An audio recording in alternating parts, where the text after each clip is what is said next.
હા કાકા કાકી અચાનક આવવાનું થયું. કહ્યું હોત તો હું આદિને સામે મોકલેત ને લેવા માટે. અરે પણ એમાં શું ગુમાને હેરાન કરવાના અને ખોટું કેવું ને કે અમને લેવા આવો અને એનો ટાઈમ બગડે અને આમાંય ગવર્મેન્ટ જોબમાં તો કેવું હોય ટાઈમ ટુ ટાઈમ જવું પડે નકર હાલે નહીં ને.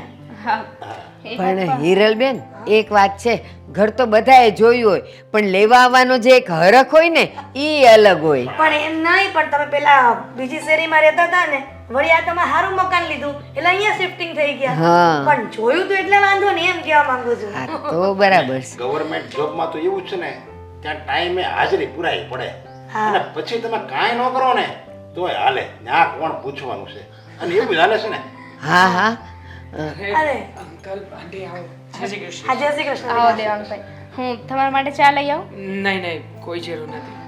બેટા દેવા તારી નોકરી મળી ગઈ અને તું ઇન્ટરવ્યુ આપવા જાય છે ને આ દામિની સાથે વાત પણ નથી થતી એટલે ખબર ન પડે મને. હા દેવાંગભાઈ ઇન્ટરવ્યુની જ તૈયારી કરી રહ્યા છે. હા હવે નેક્સ્ટ ટાઈમ જ્યારે ઇન્ટરવ્યુ આપવા જશે ને ત્યારે ફૂલ એન્ડ ફાઇનલ લાગી જ જશે એમનો નંબર. અરે કાંઈ વાંધો નહીં દેવાંગ, તમ તારે આમાં મૂંઝાવાનું નહીં, હિંમત નહીં હારવાની. અરે ગીતામાં કૃષ્ણ ભગવાને કીધું જ છે કે તું કામ કરતો જા, હાથ મારતો જા, ફળ દેવું ન દેવું એ મારા હાથની વાત છે. એટલે બસ તું ઇન્ટરવ્યુમાં ક્યારેય નિરાશ નહીં થતો. હા બેટા પુરુષાર્થ કરવાનો, ફળની પ્રાપ્તિ માટે તો ભગવાન એટલે કે ઈશ્વર બેઠો જ છે. હા પણ ક્યારેક ક્યારેક એવું થાય છે ને કે મારી મહેનત હોવા છતાં મારી કાબિલિયત હોવા છતાંય મને જ કેમ ઇન્ટરવ્યૂમાં ફેલ કરી દેવામાં આવે છે. બેટા દરેકને એવું હોય છે કે હું સંપૂર્ણ છું, હું 100% મહેનત કરું જ છું અને ફળ નથી મળતું. તને ખબર છે એટલે જેણે KFC ચાલુ કર્યું એણે ચાલુ કર્યું ને ત્યારે એ વ્યક્તિની ઉંમર 79 વર્ષ હતું, 79 યર્સ, છતાં એ હાર્યા. અત્યારે વર્લ્ડમાં એ સૌથી ફેમસ છે ને, આટલી મોડી ઉંમરે પણ એને સફળતા મળી ને તો તું તો હજી ઉગતો જુવાન છે, હારી જાય એમ કેમ ચાલે બેટા? અને હા બેટા આ એક ઇન્ટરવ્યુમાં ફેલ થઈ ગયા તો શું થઈ ગયું? એટલે બધાને એવું નથી હોતું કે એક જ ઇન્ટરવ્યુમાં નોકરી લાગી જાય છે. એટલે કે અમારા આદિકુમારની જ વાત કરો ને, એકવાર ઇન્ટરવ્યુમાં ગયા અને લાગી ગઈ નોકરી તો મેં 10 વખત પ્રયત્ન કરો ગમે ત્યારે લાગી જ જશે. આમાં બધું પાછું નસીબની વાત પણ હોય જ છે ને. કઈ બધું આપણે ફક્ત મહેનત કરવાથી કઈ આપણને કઈ ફળ મળી નથી જતું. થોડીક મહેનત 50% હોય, 50% આપણું કિસ્મત હોય, બધું ભેગું થતું હોય. અરે નરેશભાઈ, 100% સફળતામાં 95% મહેનત હોય, 5% નસીબ હોય.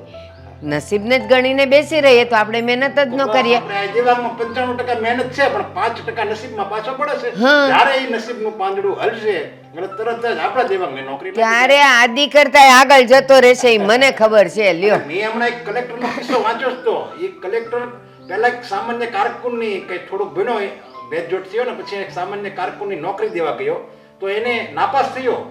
તો એ હતાશ ન થયો, એણે IPSની પરીક્ષા પાસ કરી અને એમાં એ પરીક્ષા આગળ પાસ કરતો કરતો ગયો અને એ કલેક્ટર થઈ ગયો ત્યારે મોટો. ત્યારે એને ખબર પડી કે જો હું પેલા કારકુનની નોકરીમાં જો હું લાગી ગયો હોત ને તો ત્યારે કલેક્ટર ન બની ગયો હોત. અને આમ પણ બેટા કહેવત છે ને ધીરજના ફળ મીઠા હોય છે. હા અને દેવાંગભાઈ, હા તો તમારા ભાઈની ઈચ્છા છે કે તમે સરકારી નોકરી કરો એટલે તમે મહેનત કરો છો. બાકી તમને તો કહ્યું છે ને તમારી ઈચ્છા જો ધંધો કરવાની હોય, બિઝનેસ કરવાની હોય તો એ પણ કરી શકો છો. બેટા હવે કંઈક તો બોલ. શું બોલું બા? હા, જે લોકો ઘરે બેસવા આવે છે એ લોકો આવીને તરત એક જ સવાલ પૂછે છે કે શું થયું, આ વખતે નોકરી લાગી કે નહીં. હવે તમારી વાત તો હું સમજી શકું છું પણ બધા લોકોને હું કેવી રીતે ફેસ કરી શકીશ બા? આ બધા જે તને પૂછવા આવ્યા કરે છે ને એક દિવસ એ લોકો જ તારા માટે પેંડાના બોક્સ લઈને આવશે કારણ કે એ વખતે તું સફળ થઈ ગયો હોઈશ, હે ને? હા હવે એ તો હું સફળ થાવ ત્યારની વાત છે.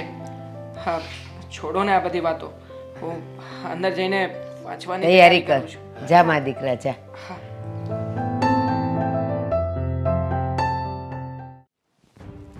હવે તો હદ થઈ ગઈ છે. હા, ઘરે આવતા મહેમાનોને પણ જવાબો આપવાના. આવું પહેલી વાર નથી બન્યું. ઘણી વખત બનતું જ આવ્યું છે, પણ મારો જ વાંક છે. આ નાની મોટી ગમે એ નોકરી મળી જાય ને, નોકરી પકડી લેવી છે બસ. એટલે કમસે કમ એ લોકોને કહી તો શકું કે હા, નોકરી કરું છું.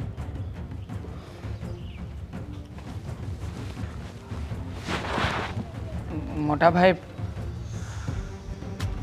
અહીંયા શું કરે છે?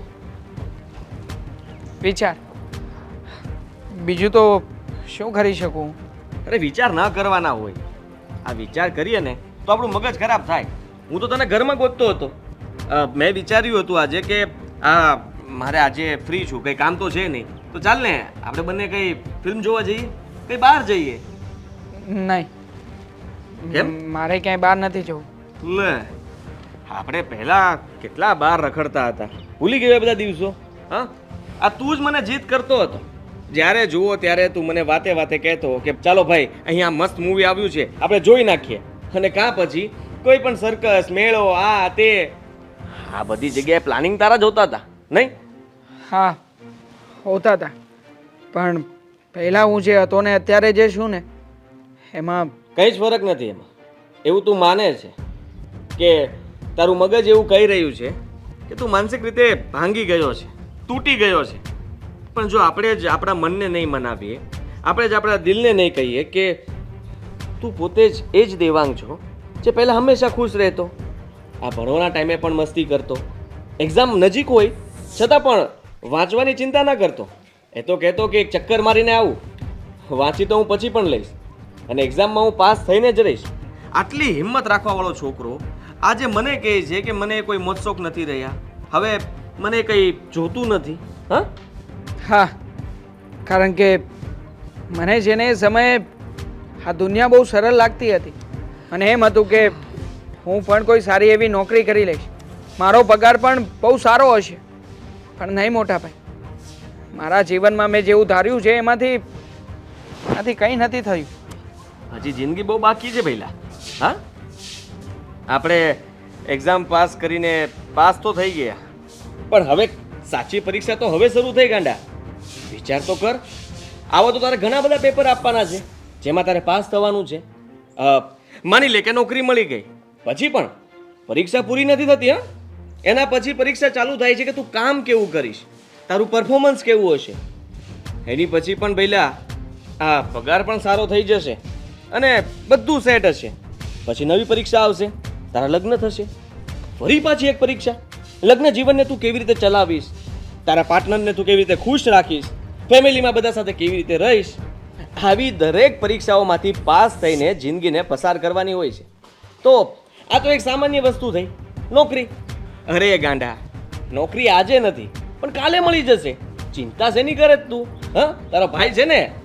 મોટા ભાઈ, તમે જ કહ્યું ને કે હા તો એક સામાન્ય એવી પરીક્ષા છે, તો તમે જ વિચાર કરો ને કે ચોપડિયા જ્ઞાનવાળી પરીક્ષામાં તો હું પાસ થતો રહ્યો, પણ આ જીવનની શરૂઆતની નાનામાં નાની પરીક્ષામાં પણ ફેલ થઈ રહ્યો છું.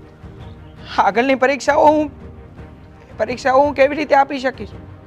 હવે તો મારો એટલોય કોન્ફિડન્સ નથી રહ્યો કે હું આ પરીક્ષા આપવા માટે પણ કાબેલ હોઉં એવું અનુભવી પણ શકું.